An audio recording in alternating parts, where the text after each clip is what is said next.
The directive by the opposition All Progressives Congress to its lawmakers in parliament is the latest twist to the political crisis rocking oil-rich Rivers State in the Niger Delta region where the president comes from. The crisis pitches Rivers State Governor Rotimi Amaechi against President Goodluck Jonathan over his bid for yet another term in office. The governor is said to harbor similar ambitions, though he denies it. Matters came to a head late last year when Mr. Amaechi defected from the ruling party to the opposition APC. But that did not stop political violence in the state, the most recent being the bombing of a court that was due to deliver judgment on a political case. For several weeks now, police have blocked the governor and his supporters from convening political rallies without permits.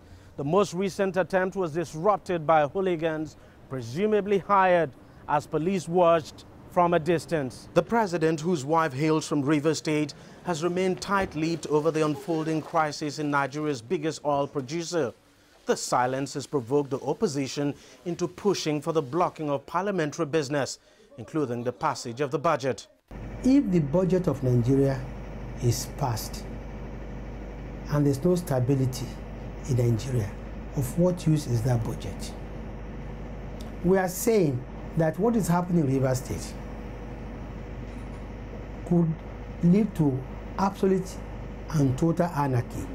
And it might spread from Rivers to other states and might consume Nigeria. But parties allied to the ruling PDP say the APC was going too far and that its directive was subversive. What APC has proposed to do is a recipe for the disintegration of the Nigerian state. It is therefore an ill wind that will blow no one any good. With the APC controlling a majority in the lower house of parliament following recent defections, analysts say Nigeria might be heading for a government shutdown for the first time in its democratic history. It may boomerang because, as I said earlier, we're not yet politically mature. Somebody may look at it as, the opposition that is itching to take power is already taking decisions that they consider against the people, because they will look at it that this government, this opposition now wants to take measures that will be against the interest of the people, because the issue of budget is very, very key.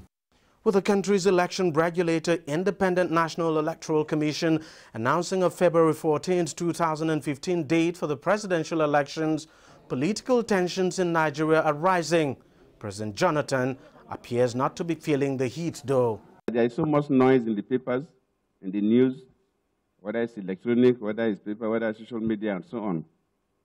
Sometimes as if the world is coming to an end. When some people come to me, I just smile. I say, look, this thing from 1959 down, the story has not changed. It remains to be seen if the story would be different this time around. Deji Badmos, CCTV, Lagos, Nigeria.